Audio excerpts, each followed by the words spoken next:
Hello, this is Lucas. Welcome to another CSS video. In this video, we are going to be going over position and how we can position certain elements in a specific way. So the element I'm going to be positioning is this image here. You can see I have a lot of headers and paragraphs added. This is just so I can demonstrate the position property a bit better. So this is how it looks like at the moment. We have this image here in the middle. This is the image that we're going to be positioning. And then you can see I just copy and pasted just a lot of titles and paragraphs.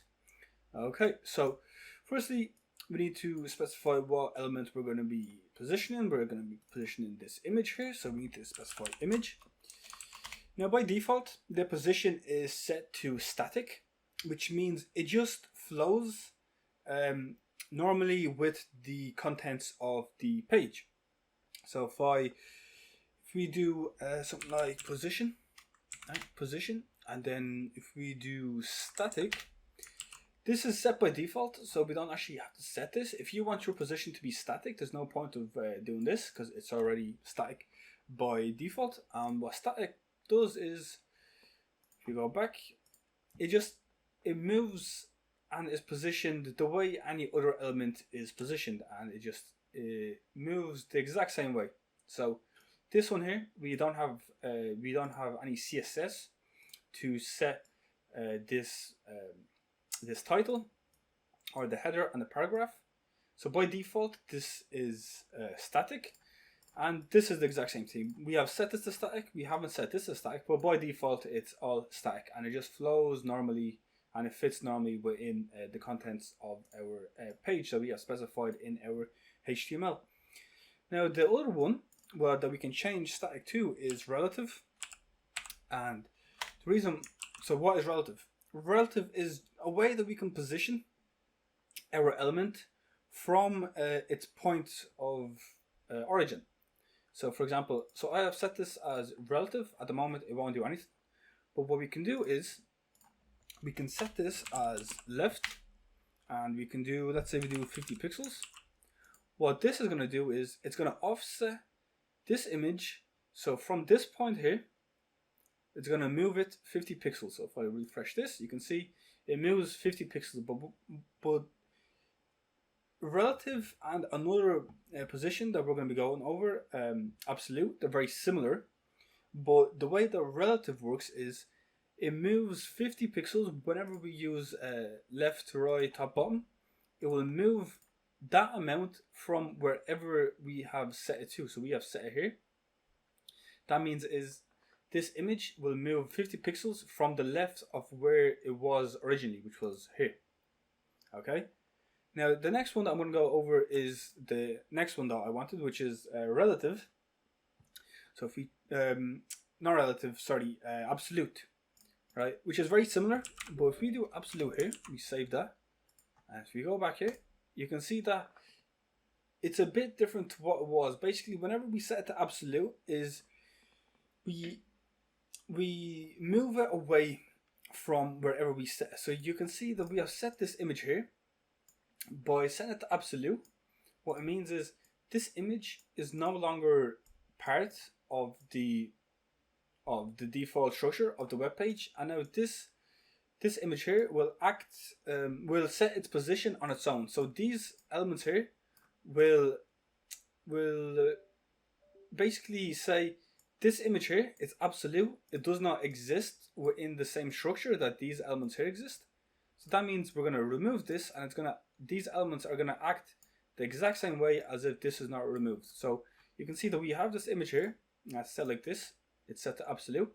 Even if I remove this, okay, even if we remove this, you can see that the titles and the paragraphs will stay exactly the same. Alright, because we set it to absolute, we're like, okay, this image or this element is absolute.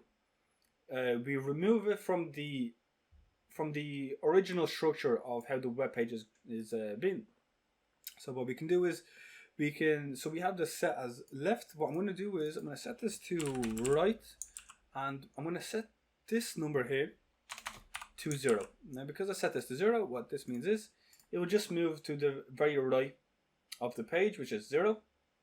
Okay, and you can see that it still flows normally like it does, but it no longer acts as if it's between this paragraph here and this title here. It has its own position, and these will avoid this image, so they will just imagine that it's not even there. So they will just the web page will flow normally as if just this image is not here. So we can also change. Let's say we do top. What we can do with top, let's say we just set that to 50 pixels. And by doing this, we can just add a bit more. So now there's 50 pixels here. So it's absolute. We can just set wherever we want this image to be. So it's going to be 50 pixels from the top and 0 from the very right. So that's absolute. So I'll just remove this. So that's the difference with absolute and relative. Relative will be, it's still going to be part of the structure, but with absolute is we're going to remove it from the actual structure of the web page, and this image is going to have its own position. Now the next one is fixed, and what fixed means is basically it will stay in its own position, so it'll be fixed to a particular position even if we move the page. So if we change this to fixed, for example, all right, we go back to our page, we refresh this, you can see, so it's here by default, but whenever we scroll, it will stay here. So it'll be fixed to this position of the web page. Okay, you can see we can do some CSS to look a bit nice. Let's put it at the very bottom. So we'll do a 0. And let's put it to the very right. So we'll just put it to the bottom right of the page. And then whenever I refresh, you can see it will just stay at the bottom right. Even if you scroll, it won't scroll with the web page. It kind of acts like an absolute as well. We remove it from the original structure, so the image should be in between this paragraph and this header here, but because it's fixed, it works the exact same way as absolute. We remove it from the actual structure of the web page. Technically it is still here, because whenever I hover over it, you can see this image gets hovered over. This element is technically still here, but we just position it here, and these titles here, or these elements, will act as if it's not there, so we'll just fill in the gap. And this image will be placed at the bottom right. Now the very last one that I want to go over, which I like a lot, so we can change the fix now. We can change it to sticky. Okay, so we'll change this to sticky, and we'll do something like, let's change this around. Let's add the top. So I'll just do 0 at the very top, and I think we can just leave it at that. Now if we refresh this, okay. Actually, technically, we don't even need this. It's like that by default. Yeah, so now it's sticky. Now, what happens is, whenever I scroll with this, it will stay on the web page. But so I'll quickly demonstrate. So whenever I scroll down, you can see that it's fine. Ooh. So it is okay. We do need this actually at the top, because that's where we want this image to be. So if now we refresh this. Now you can see whenever I scroll down, it will scroll with the page, and we want this image to be at the very top. That's why we have set this as 0. I can change this to, let's say we do 50 pixels.